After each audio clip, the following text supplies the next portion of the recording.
Welcome to the Week 9 podcast. Tonight we have Gridiron Grudgematch. He's on a 2-game winning streak. Gridiron, how you feeling today? I'm feeling a lot better waking up on a Tuesday morning knowing that the defending champ just got another loss. Yeah, so it's always nice to see the defending champ lose. Now, back on week 4, he scored 70 points against you. How did it feel to get a modicum of revenge this week by scoring 70 on him? Oh, it was great. He definitely let me have it on week 4. He had a really good production from his quarterbacks, and he got me. And since re-entering the league, he's beat me a few times. So it's nice to get a little revenge on him, plant a little seed of doubt. He's got injuries to worry about now. So, good. All right, so you're 4-2 in the division. Right now, you're at top of the division, which some people call, not to mention any names, Reapers, a weak division. I just call it competitive. Your thoughts? I've been through this before where the West has had monster teams and the East hasn't had powerful teams. I've won championships as a wild card, defeating a number 1 seed in the West. For example, beat Tmffl in 2004 when he had a monster team with Peyton Manning, LaDainian Tomlinson.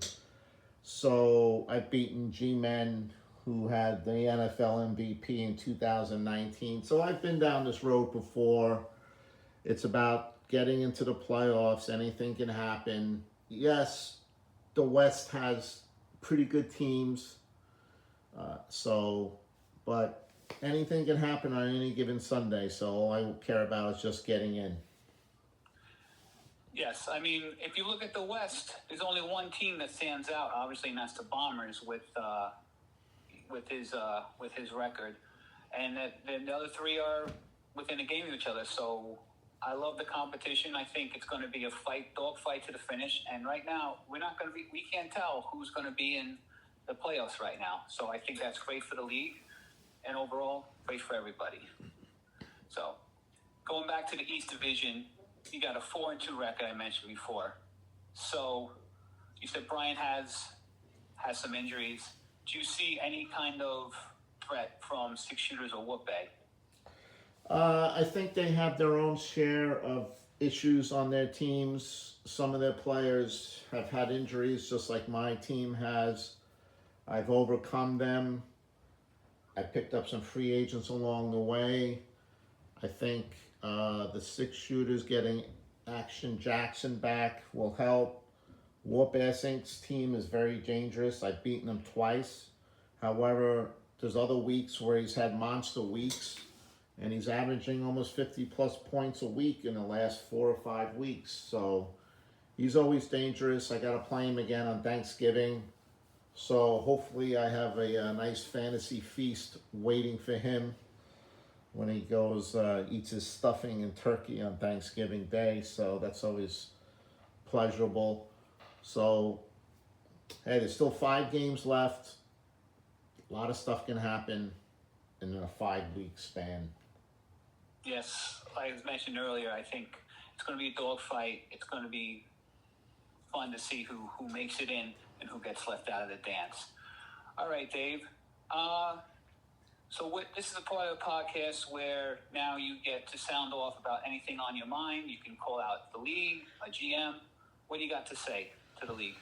Yeah, I was left for dead on week 2 with the Burrow injury. A couple of G-men, a couple of general managers chimed in. Understandably so. It's trash talk. They thought my season was over. Bengals traded for Flacco. He's been doing great. He's helped me win a few games along with the backup quarterback. You know, I was supposed to start my Christmas shopping 3rd week in September as per the Bengali Bombers. But obviously, that has changed. And in-season management takes over. Competitiveness and a little luck. I've fought my way back. I'm in first place. I'm number 2 in total points.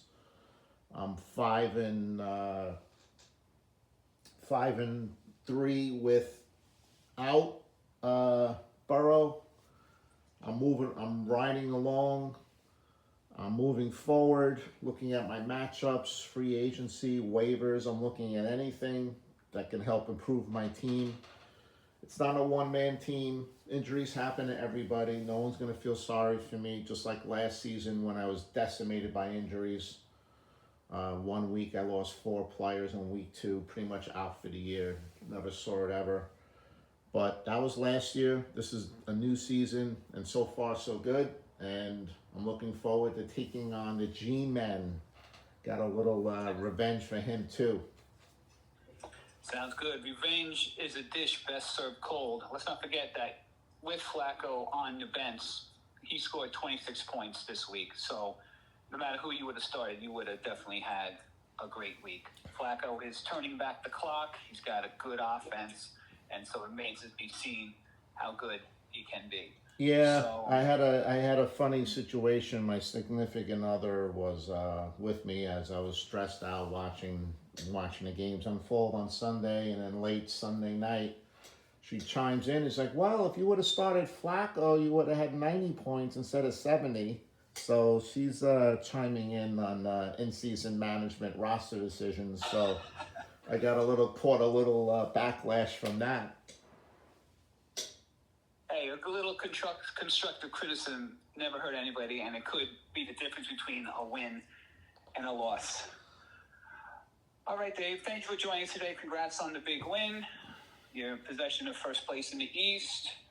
You're riding high right now. Let's hope you can keep it continuing this week. Thank you very much.